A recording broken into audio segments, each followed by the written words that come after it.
अस्सलाम वालेकुम students, hope so you will be fine. My self Mohammad Junaid so, lecturer chemistry.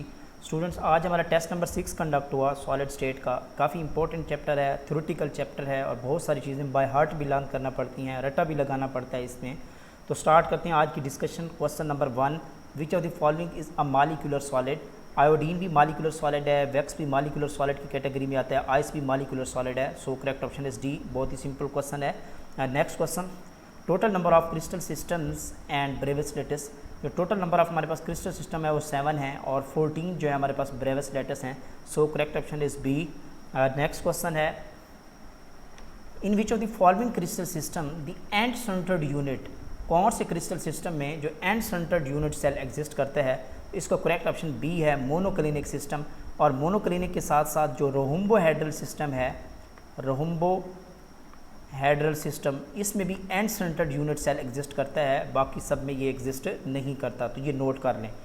Next question है 4, the empty space left in the hexagonal close packing of spheres in the 3 dimensional.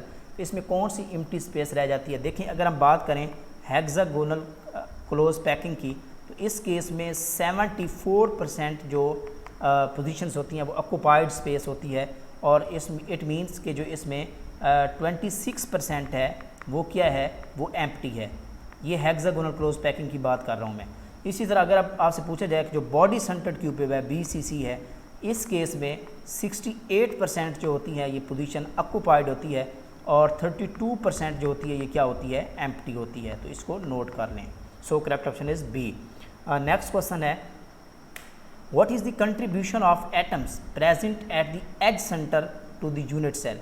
अगर हम atoms की बात करें as centre के ऊपर, तो as पे कौन सी कंट्रीब्यूशन होती है, तो याद रख लीजिए कि जो एज पे जो पोजीशन होती है वो होती है 1/4 उसकी कंट्रीब्यूशन होती है। और अगर आपसे ये कॉर्नर की बात की जाए, तो कॉर्नर के केस में जो इसकी कंट्रीब्यूशन होती है वो होती है 1/8। और अगर फेसेस की बात की जाए, तो फेसेस में जो इसकी कंट्रीब्यूशन होती है वो 1/2 होती है। So correct option is C, at the edge centre. Next question है 6, the most unsymmetrical crystal system. Very very important MCQ। ये अभी रिसेंटली जो है ना वो सब्जेक्ट स्पेशलिस्ट का पेपर हुआ KPPSC Khyber Pakhtunkhwa public survey commission का 2023 में। तो उसमें ये रिपीटेड क्वेश्चन है कि मोस्ट ऑफ द अनसिमेट्रिकल जो क्रिस्टल सिस्टम है, 7 क्रिस्टल सिस्टम से जो मोस्ट अनसिमेट्रिकल है वो है ट्राइक्लिनिक। क्यों ट्राइक्लिनिक है, उसकी जो एक्सेस हैं वो इक्वल हैं, सॉरी अनइक्वल हैं। तीनों के तीनों एक्सेस क्या हैं, वो एक दूसरे के इक्वल नहीं है। इस तरह तीनों के तीनों जो एंगल्स हैं, not equal to the beta, not equal to the gamma, that is equal to 90 degree. ठीक है, तो इसकी तीनों के तीनों जो एक्सेस हैं और एंगल्स हैं वो भी इक्वल नहीं है। तो this is the most unsymmetrical system. अगर आपसे क्वेश्चन पूछा जाए कि द मोस्ट जो सिमेट्रिकल सिस्टम है वो क्या है, वो क्यूबिक है। आप जाके देखें उस टेबल में, इसके तमाम एक्सेस और जो एंगल्स हैं वो इक्वल हैं और 90 के इक्वल है 9 एंगल। तो इसलिए ये मोस्ट सिमेट्रिकल सिस्टम है क्रिस्टल सिस्टम का। Next question 7, which compound is metallic and ferromagnetic. देखें स्टूडेंट्स, आपको मैंने सजेस्ट किया था कि ये जो डेफिनेशंस हैं, मैग्नेटिक प्रॉपर्टीज़ हैं सॉलिड सब्सटेंसेस की, ये बहुत इंपॉर्टेंट हैं। फेरो हो गया, फेरी हो गया, और इसके अलावा पीजो इलेक्ट्रिसिटी हो गया। ये सारी जो डेफिनेशंस हैं ये मोस्ट इंपॉर्टेंट हैं और बहुत ही इंपॉर्टेंट हैं। तो इस केस में हम देख लेते हैं कि कौन सा जो कंपाउंड है वो मेटेलिक करेक्टर भी है। तो डेफिनेटली सबके पास मेटेलिक करेक्टर है। तो फेरोमैग्नेटिक की जो प्रॉपर्टी है वो B option is the correct, chromium dioxide. What is mean by ferromagnetic. Ferromagnetic substances वो सब्सटेंसेस होती हैं जो स्ट्रॉन्ग मैग्नेटिक फील्ड के थ्रू अट्रैक्ट होती हैं, और वो क्या शो करती हैं, shows the permanent magnetism. Very important. तो इस केस में अट्रैक्ट होती हैं और इनके पास परमानेंट क्या होता है, मैग्नेटिज्म की प्रॉपर्टी होती है, परमानेंट। ठीक है, चाहे आप मैग्नेटिक फील्ड को रिमूव भी करेंगे तो तब भी इसकी जो मैग्नेटिज्म है वो बरकरार रहेगा। बट अगर हम इसको कंपेयर करें पैरामैग्नेटिक के साथ, तो इनकी डेफिनेशन बड़ी रिजेंबल करती हैं पैरामैग्नेटिक। इसमें भी अनपेयर्ड इलेक्ट्रॉन होता है, इसमें भी क्या होते हैं, अनपेयर्ड इलेक्ट्रॉन होते हैं। ये भी मैग्नेटिक फील्ड के थ्रू अट्रैक्ट होता है, ये भी मैग्नेटिक फील्ड के थ्रू क्या होता है, अट्रैक्ट होता है। लेकिन ये जैसे ही इसको आप मैग्नेटिक फील्ड क्या करेंगे, रिमूव करेंगे, तो इसकी जो मैग्नेटिज्म की प्रॉपर्टी है वो लॉस हो जाएगी। बट फेरोमैग्नेटिक जो प्रॉपर्टी है ये लॉस नहीं होती। तो ये इनमें मेन डिफरेंस है। So correct option is B. तो क्रोमियम डाइऑक्साइड जो है this is the ferromagnetic. Next question है 8th, total volume of atoms present in the face centred cubics unit cell of the metal. लेकिन जब भी आपको ये प्रॉपर्टी दी जाए कि वॉल्यूम आपने डिटरमाइन करना है, चाहे वो फेस सेंटर्ड हो या चाहे जो भी हो, तो उसका फार्मूला होता है, उस केस में हम डिस्कस कर लेते हैं। इसका जनरल फार्मूला है 4/3 वॉल्यूम के केस में पाई आर क्यूब, ये आपने पढ़ भी रखा है 4/3 पाई आर क्यूब। अब देखें अगर हमारे पास होगा फेस सेंटर्ड क्यूबिक तो उस केस में अच्छा इसको मल्टीप्लाई भी करना है n के साथ, ये फार्मूला है। तो n क्या है? n बेसिकली ये नंबर आता है डिफरेंट सिस्टम से। फेस सेंटर्ड क्यूबिक अगर स्ट्रक्चर है तो इसकी n की वैल्यू होती है 4, और अगर आपके पास बॉडी सेंटर्ड क्यूबिक है तो इस केस में n की वैल्यू क्या होती है? वो होती है 2, और अगर प्रिमिटिव है तो उस केस में इसकी वैल्यू होती है 1। ये क्या चीज़ें हैं? दिस आर दी n जो है this is the number of unit cell, इसको हम क्या कहते हैं? नंबर ऑफ यूनिट सेल कहते हैं। तो फेस सेंटर में 4 होते हैं, बॉडी सेंटर में 2 होते हैं, प्रिमिटिव में 1 होता है। तो आप इसको सिंपल कैलकुलेट करेंगे तो बहुत ही ईजी है। तो n की वैल्यू क्या है? In this case face centre cubic case में 4 है, तो 4 को 4 से मल्टीप्लाई करेंगे तो ये बन जाएगा 16/3 पाई आर क्यूब, इसका करेक्ट ऑप्शन आ जाएगा। Correct option is D. इसी तरह आपको बॉडी सेंटर का कहा जाए तो वो भी आपने डिटरमाइन कर सकते हैं, प्रिमिटिव का कहा जाए तो आप तब भी इसको कैलकुलेट कर सकते हैं। नेक्स्ट क्वेश्चन है 9, lithium form body centred cubic structure. ये बॉडी सेंटर्ड क्यूबिक स्ट्रक्चर बनाती है lithium, and the length of the side, उसकी जो लेंथ है, लेंथ को हम ए से रिप्रेजेंट करते हैं या स्मॉल एल से भी कर सकते हैं आप इसको, वो है 351 पिकोमीटर है। तो इसका एटॉमिक रेडियस क्या होगा? लेकिन जब इस तरह का क्वेश्चन आता है तो ये भी बहुत ही सिंपल है। तो इस केस में भी हमें एक छोटा सा ट्रिक अप्लाई करना पड़ता है। इसका फार्मूला गिवन होता है तीनों के केसेस में। अगर आपके पास बॉडी सेंटर क्यूबिक स्ट्रक्चर है तो इस केस में भी फार्मूला है, और अगर फेस सेंटर क्यूबिक स्ट्रक्चर है तो इसका भी फार्मूला है, और अगर तो प्रिमिटिव है तो इस केस में भी इसका क्या है? फार्मूला है। तो कौन सा फार्मूला है? तो इस केस में रेडियस डिटरमाइन करने के लिए फार्मूला है 3 की under root multiply length divided by 4। ये फार्मूला याद रख लें। इस तरह फेस सेंटर के केस में भी इसका फार्मूला है रेडियस फाइंड आउट करने का, r इज इक्वल टू 2 की under root multiply length divided by 4। इसी तरह प्रिमिटिव का सिंपल फार्मूला है r is equal to length divided by 2। ये फार्मूलाज आप यूज़ करें और इसको कैलकुलेट करें तो इसका करेक्ट ऑप्शन क्या आएगा? डी आएगा in case of body centred cubic. ये वाला फार्मूला आप यूज़ करेंगे तो इसको कैलकुलेट करेंगे तो इसका आंसर आएगा 152 पिकोमीटर। नेक्स्ट क्वेश्चन है 10, L polling explain the metallic bond. Metallic bond को डिफरेंट थ्योरीज ने एक्सप्लेन किया, तो एल पॉलिंग ने किस पे वर्ड किया? इसने वैलेंस बॉन्ड कॉन्सेप्ट यूज़ किया, वैलेंस बॉन्ड थ्योरी को इसने उसका सहारा लिया और एक्सप्लेन किया मेटेलिक बॉन्ड को। ठीक है, so correct option is B. ये एफएससी की बुक में भी गिवन है। नेक्स्ट क्वेश्चन है 11, the device use to measure the interfacial angles. Very important. कौन सा डिवाइस इंटरफेशियल एंगल को मेजर करने के लिए यूज़ होता है? तो इसको कहा जाता है goniometer. A option is the correct, goniometer use होता है। पोटेंशियोमीटर को हम जनरली यूज़ करते हैं potential difference across the register, ये पोटेंशियल डिफरेंस मेजर करने के लिए रजिस्टर के अक्रॉस। इस तरह जो पेनिट्रोमीटर होता है, पेनिट्रोमीटर जनरली हम यूज़ करते हैं penetration resistance of top layers. जो लेयर्स होती हैं उनकी टॉप लेयर्स की जो है ना वो जो पेनिट्रेशन रेजिस्टेंस होती है उसको मेजर करने के लिए हम यूज़ करते हैं। In this case so correct option is A, goniometer. Next question है 12, the coordination number of cation zinc ion का है एंड सल्फाइड आयन का है in the case of zinc blende, वो क्या होगा? तो स्ट्रक्चर क्या होगी? इस केस में जो कोऑर्डिनेशन नंबर है जो केटाइन का है वो भी कोऑर्डिनेशन नंबर 4 होता है। इस तरह सल्फाइड के केस में भी इसका कोऑर्डिनेशन नंबर क्या होता है? 4 होता है। यानी कि cations are surrounded by the 4 anions and anions are the surrounded by the 4 cation. So ratio will be 4:4। So correct option is A. Next question है 13, which of the following is likely to have Schottky defect. ये मैंने आपके साथ share किया था और suggest भी किया था कि जो जो सॉलिड सब्सटेंसेस में जो डिफेक्ट्स होते हैं मोस्ट इंपॉर्टेंट जो हैं वो शॉर्टकट डिफेक्ट है और फ्रैंकल डिफेक्ट है मोस्ट इंपॉर्टेंट। इनको अच्छे तरीके से देखिएगा। तो इस केस में अगर हम बात करें तो शॉर्टकट डिफेक्ट एग्जिस्ट करता है NaCl में। जनरली जो शॉर्टकट डिफेक्ट होता है मोस्टली वो आयनिक कंपाउंड्स में एग्जिस्ट करता है। फ्रैंकल डिफेक्ट भी आयनिक कंपाउंड में एग्जिस्ट करता है। तो हम इसको डिफाइन कर लेते हैं कि शॉर्टकट डिफेक्ट होता क्या है। बेसिकली शॉर्टकट डिफेक्ट अराइज होता है due to the same number of कीटाइन and anions. जब वो क्या होता है मिस होता है और missing from their respective position, जब उनमें से कोई अपनी रिस्पेक्टिव पोजीशन से मिस होता है और उसके बाद पीछे जो है ना एक उसका होल का पेयर रह जाता है, तो इस इफेक्ट को कहा जाता है शॉर्टकट इफेक्ट। ये जनरली अब्जॉर्ब होता है शॉर्टकट इफेक्ट। अगर हम बात करें तो आयनिक कंपाउंड्स में, उन आयनिक कंपाउंड में ये डिफेक्ट देखा जाता है जिनका कोऑर्डिनेशन नंबर जो है की वैल्यू क्या होती है, हाई होती है, जिनकी कोऑर्डिनेशन नंबर की वैल्यू क्या होती है, हाई होती है, और उसमें जो कीटाइन का साइज़ है, कीटाइन एंड इनाइन का जो साइज़ है वो ऑलमोस्ट क्या होता है, रिजेंबल का होता है, यानी कि सेम होता है, थोड़ा बहुत डिफरेंस होता है। तो उन केसेस में हम देखते हैं शॉर्ट के डिफेक्ट को। अगर हम बात करें इसी तरह सोडियम क्लोराइड में शॉर्ट के डिफेक्ट देखा जाता है। इसके अलावा अगर आप एग्जांपल देखना चाहते हैं तो लाइक सीजियम क्लोराइड, इसमें भी शॉर्ट के डिफेक्ट होता है, और इसके अलावा पोटाशियम क्लोराइड, इसमें भी शॉर्ट के डिफेक्ट होता है, और पोटाशियम ब्रोमाइड, इनमें भी शॉर्ट के डिफेक्ट देखा जाता है। अगर हम सेकंड डिफेक्ट की बात करें जो हमारे पास होता है फ्रैंकल डिफेक्ट, तो उस केस में क्या होता है, ये बेसिकली अराइज होता है व्हेन आयन क्या करते हैं, लीव्स करते हैं latest site and occupy the interstitial site, latest site से निकलकर जो इंटरस्टेशियल पोजीशन होती है उस पे आ जाते हैं।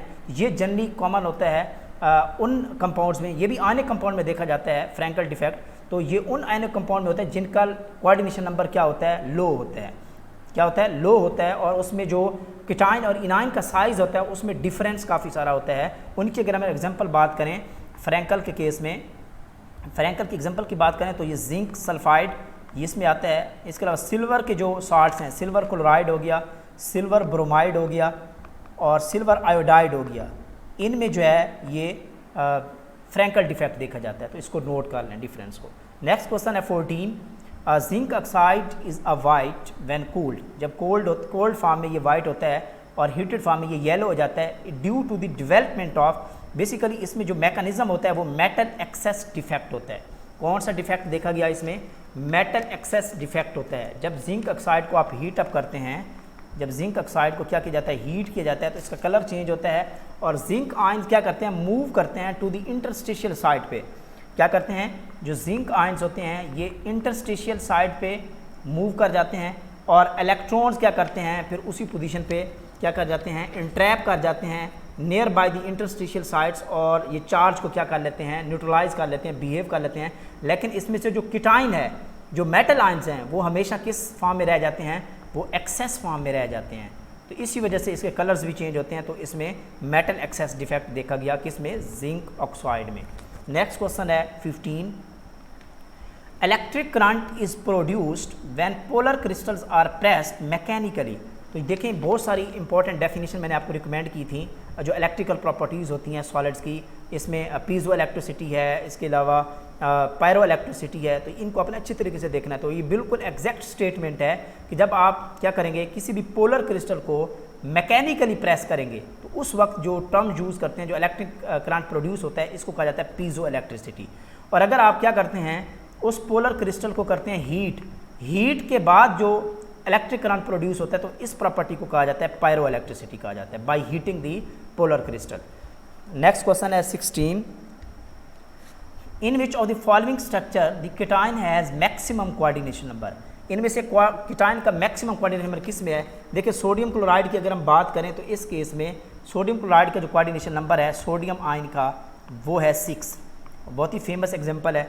इसी तरह सोडियम जो ऑक्साइड है, इस केस में अगर हम बात करें तो इस केस में जो सोडियम का है कीटाइन का जो कोऑर्डिनेशन नंबर होता है वो होता है 4।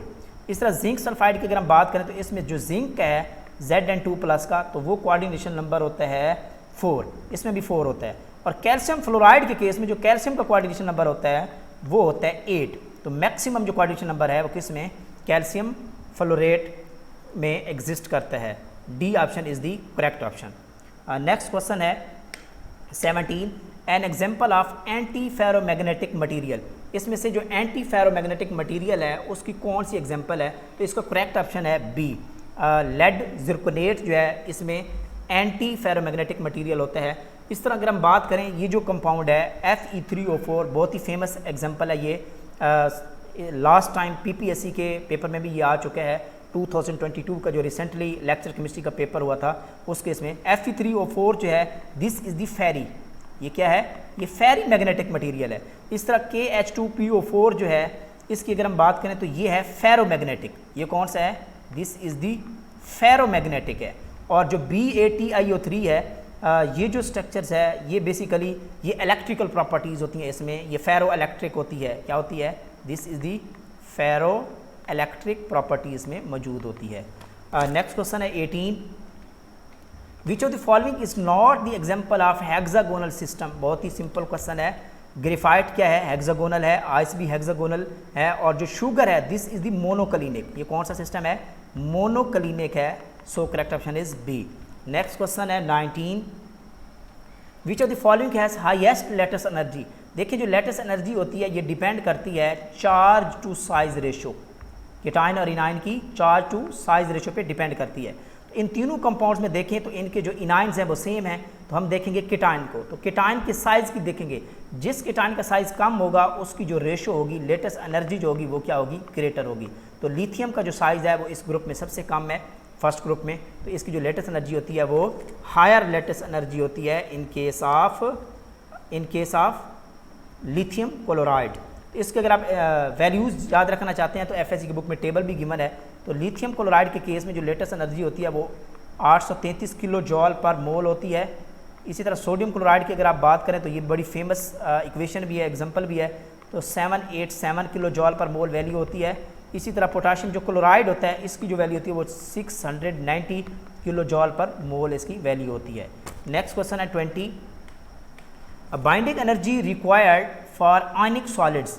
आयनिक सॉलिड्स के लिए जो बाइंडिंग एनर्जी होती है वो B option is the correct option है। 400 से 4000 किलो जॉल पर मोल होती है।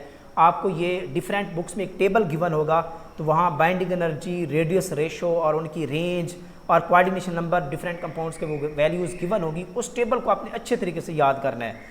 नेक्स्ट क्वेश्चन है 21, इन ब्रैग्स इक्वेशन एन क्या रिप्रेजेंट करता है? ब्रैग्स इक्वेशन क्या है? ब्रैग्स इक्वेशन है 2d sine theta that is equal to n lambda. यहाँ से जो एन है this is the number of reflections.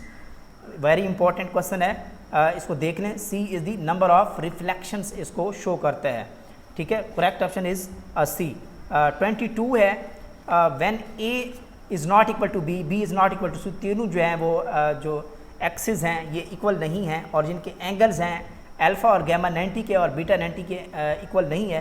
तो ये आपने याद कर लेना है टेबल जिसमें ये एंगल्स और एक्सिस गिवन है, एग्जांपल्स गिवन है, बहुत इंपॉर्टेंट टेबल है, तो आपको डेफिनेटली रट्टा भी लगाना पड़ेगा। तो इसका करेक्ट ऑप्शन है बी। ये this is the monoclinic system होता है। इसको करेक्ट ऑप्शन क्या है? Monoclinic system. नेक्स्ट क्वेश्चन है 23, बहुत ही इंटरेस्टिंग क्वेश्चन है। मैच स्टिक बॉक्स जो होता है, माचिस की डिब्बी जो होती है, कंटेन विच क्रिस्टल सिस्टम। तो ये मैचिस की जो डिब्बी है this is the orthorhombic system. Very important MCQ, ठीक है। ये किसको एग्जिस्ट करते हैं? अर्थ्रोम्बिक सिस्टम को एग्जिस्ट करता है। और माचिस की डिब्बी की अगर हम बात करें तो उसके जो एक्सिस और एंगल्स होते हैं लाइक अर्थ्रोम्बिक। अर्थ्रोम्बिक के केस में अगर आप बात करें तो इस केस में जितने भी साइड्स होती हैं नॉट इक्वल, जितने भी इसकी साइड्स होती हैं वो इक्वल नहीं होती। इसी तरह जितने भी एंगल्स होते हैं इस केस में ऑल दी एंगल जो हैं वो किसके इक्वल होते हैं? 90 के इक्वल होते हैं। तो माचिस की डब्बी को जाके देखें कि उसकी सारी की सारी जितनी साइड्स होंगी वो इक्वल नहीं होती, लेकिन उनके एंगल्स की बात करें तो सारे के सारे एंगल 90 डिग्री के हैं। बड़ा ही इंटरेस्टिंग क्वेश्चन है, इसको नोट कर लें। नेक्स्ट क्वेश्चन है 24, what is the coordination number in face centred cubic में कोऑर्डिनेशन नंबर और बॉडी सेंटर में कोऑर्डिनेशन नंबर क्या होगा रिस्पेक्टिवली? देखें बहुत सारे एग्जांपल्स हैं, बहुत सारे क्रिस्टल सिस्टम हैं जो फेस सेंटर्ड क्यूबिक हैं, उनमें से कुछ बॉडी सेंटर्ड क्यूबिक हैं, तो उनके कोऑर्डिनेशन नंबर और इस तरह का याद रखना बड़ा डिफिकल्ट है। तो मैं आपको एक इम्पॉर्टेंट पॉइंट बता देता हूँ। देखिए जब भी आपने इस तरह के क्वेश्चंस को याद करना है तो बहुत ही सिंपल है। आपने फेस सेंटर्ड क्यूबिक में आपका 12 होता है, फेस सेंटर्ड क्यूबिक में कितना होता है? इसको कोऑर्डिनेशन नंबर 12 होता है, मैं आगे जाके बताता हूँ आपको। और बॉडी सेंटर क्यूबिक में इसका जो कोऑर्डिनेशन नंबर होता है कितना होता है? 8 होता है। तो सिंपली आपने इसको लर्न कर लेना है। So correct question is C.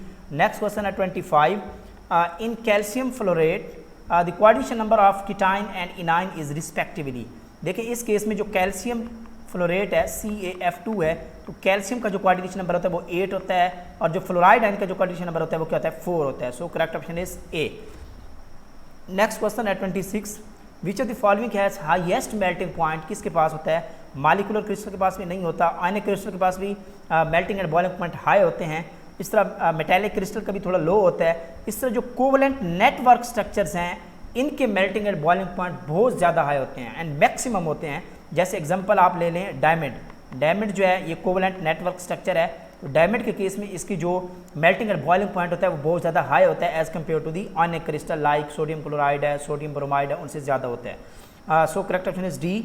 Next question है 27, if the radius ratio of कीटाइन and anion given हो then coordination number find out करना बहुत ही आसान है। अगर आपको रेडियस रेशो दे दी जाती है कि कीटाइन का इतना रेडियस है, इनाइन का इतना है, तो कोऑर्डिनेशन नंबर क्या होगा, तो इसका एक सिंपल टेबल है, उसको आपने लर्न करना होगा, याद रखना होगा।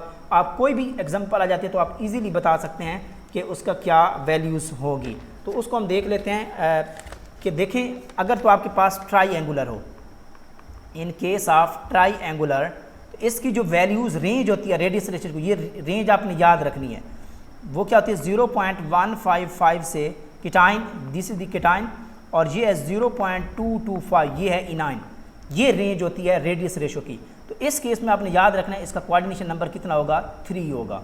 इसी तरह अगर आपके पास कोई टेट्राहेड्रल सिस्टम है, टेट्राहेड्रल है, तो इस केस में जो रेडियस रेशो होती है वो होती है 0.225 से लेकर ये 0.414 तक होती है। और इस केस में जो इसका कोऑर्डिनेशन नंबर होगा, जो भी इस रेंज में आएगा, कोई भी कंपाउंड ले लें, कोई भी एग्जांपल ले लें, तो उस केस में इसका कोऑर्डिनेशन नंबर कितना होगा, 4 होगा।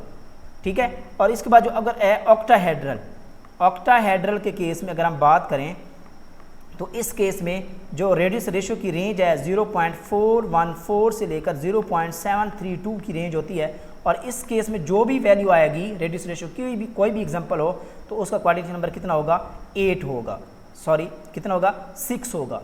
क्या होगा, 6 होगा। और अगर तो आपके पास है क्यूबिक स्ट्रक्चर है लाइक NaCl है, तो इसकी जो रेडियस रेशो की वैल्यू होती है, रेंज होती है 0.732 से लेकर 1 तक होती है। किस तक होती है, मैक्सिमम 1 होती है।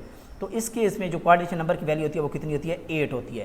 तो इस तरह आपने ये सिस्टम याद रखने हैं, उनकी रेंज याद कर लें और उनके कोऑर्डिनेशन नंबर याद कर लें। जो मर्जी एग्जांपल आ जाए तो आपने इस रेशो में देखना है, रेंज में देखना है और उसका कोऑर्डिनेशन नंबर आपने सेलेक्ट कर लेना है। बहुत ही इंपॉर्टेंट इन्फॉर्मेशन है, इसको अच्छे तरीके से नोट कर लें और देख लें। नेक्स्ट क्वेश्चन है 28, shortcut defect is more common in, shortcut defect की एक्सप्लेनेशन मैं आपके साथ शेयर कर चुका हूँ। ये जनरली किस में होता है, आयनिक कंपाउंड्स में ये देखा जाता है। नेक्स्ट क्वेश्चन है 29, Fe3O4, ये भी मैं आपके साथ शेयर कर चुका हूँ। Fe3O4 is the ferri magnetic material. कौन सा है, this is the ferri magnetic material. इनकी डेफिनेशन आपने अच्छे तरीके से देख लेनी है। ये क्वेश्चन PPSC के लेक्चरशिप में 2022 में जो 16 दिसंबर को टेस्ट कंडक्ट हुआ था, आप में से बहुत सारे लोगों ने दिया भी होगा। ये क्वेश्चन रिपीटेड क्वेश्चन है, वहाँ आ चुका है। So correct option is B. Next question है 30, the addition of impurities to the semiconductor. बहुत ही सिंपल कॉन्सेप्ट है, डोपिंग होती है। आप जो भी इम्प्योरिटी ऐड करते हैं सेमीकंडक्टर, वो चाहे N टाइप हो या P टाइप हो, दिस इज़ दी डोपिंग। ये थी जी आज की हमारी डिस्कशन। बहुत सारी चीज़ें हैं जो थ्योरेटिकल हैं, याद रखने वाली हैं। आप नोट करते जाएं और इसको अच्छे तरीके से याद करें। Thank you so much.